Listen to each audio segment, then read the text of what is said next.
Fadlizon sebagai Capres 2019 dari Gerindra? Ini sebuah analisis. Upaya keras Gerindra untuk memperjuangkan ambang batas 0% dalam pemilihan presiden 2019 idealnya itu dibaca sebagai upaya Gerindra untuk mengajukan Fadlizon sebagai Capres. Kita tahu bahwa Prabowo Subianto tentu tidak akan mau menerima kekalahan yang berulang karena Prabowo bukanlah keledai. Keledai yang cerdas tidak akan terjerembab dalam lubang yang sama untuk kedua kali, dan Prabowo bukanlah keledai. Kita harus camkan itu, hanya keledai yang dungu yang ikhlas terperosok dalam lubang yang sama hingga berkali-kali.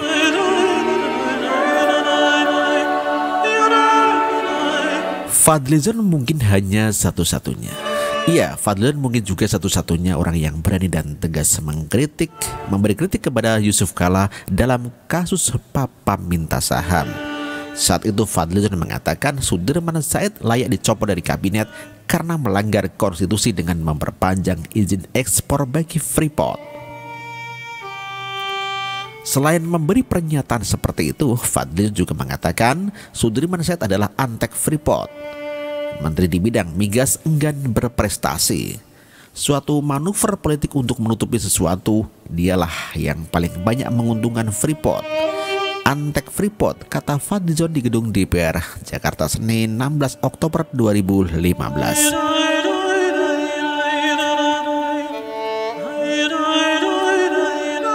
Dan kita tahu Sudirman Said adalah kepanjangan tangan dari Yusuf Kala. Jadi kalau kita jujur, mungkin komentar di atas adalah kontribusi positif bagi Fadlizon bagi negara ini. Selain kontribusi lain yaitu menyatakan bahwa Yusuf Kala ada di balik kisruh Papa minta saham.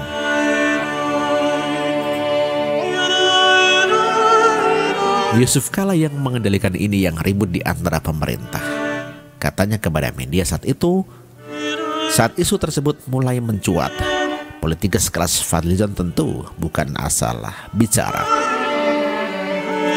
Apakah Fadlizon itu hanya membuat atau bicara sebenarnya? Tentu kita tidak tahu, dan Yusuf Kala juga tidak akan memberitahu yang sebenarnya terjadi. Cukup bagi kita untuk berhenti di sini dan tidak perlu menduga-duga dan berprasangka buruk. Sayangilah energi kita. Lanjut. Prabowo Subianto, jika dia mau lagi dengan ambang batas 0%, ya berarti ini menunjukkan gejala kefahri Hamzahan. Saya katakan seperti itu karena siapapun juga bisa menjadi cawapres dan capres tanpa perlu kecakapan mengurus partai politik atau lihai berorganisasi. Kalau Anda tidak terima dengan pernyataan saya, ya silahkan tunjukkan kebecusan Fahri Hamzah dalam mengurus negara dengan catatan selain palu sidang angket KPK.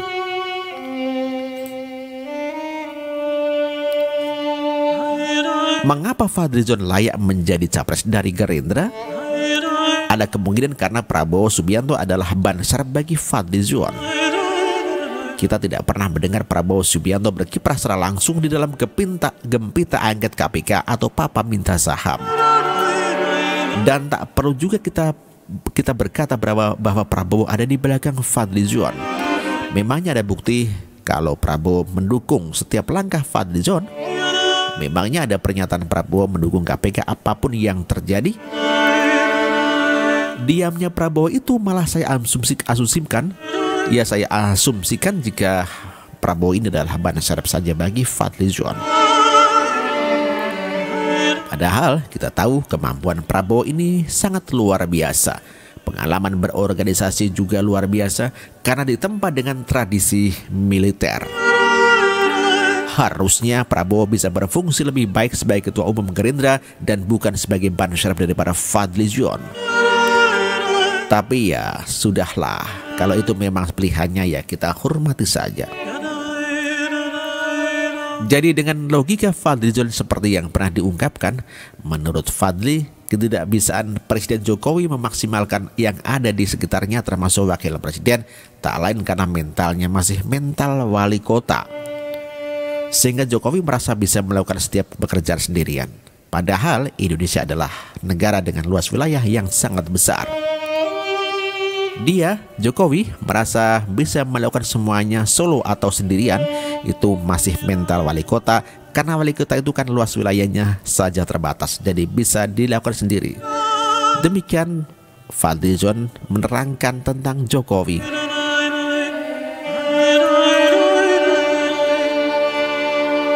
Kita bisa gunakan logika yang sama dengan Fadlizon bahwa ketidakbisaan Prabowo Subianto memaksimalkan yang ada di sekitarnya termasuk dirinya sendiri tak lain karena mentalnya masih mental komandan. Sehingga Prabowo merasa tidak bisa melakukan setiap pekerjaan sendirian. Dan delegasi wewenang ini dibutuhkan karena Indonesia adalah negara dengan luas wilayah yang sangat besar. Masih dengan logika yang setara dengan Fadlizon, dia, Prabowo, merasa tidak bisa melakukan semuanya secara sendirian. Untuk itulah menjadi ban syarab adalah pilihan terbaik. Dan Fadlizon telah menjalankan fungsinya secara tepat dan mantap.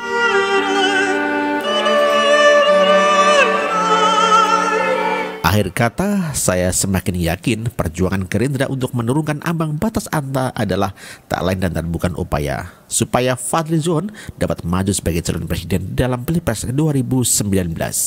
Demikian, wassalam. Ditulis oleh Roni Risdianto, praktisi bekam yang peduli tanah air. Ada nomor WA-nya 081357609831 dan serial Bondan Lana lebih lengkap di www.tansahling.com. Demikian, terima kasih Roni Risdianto.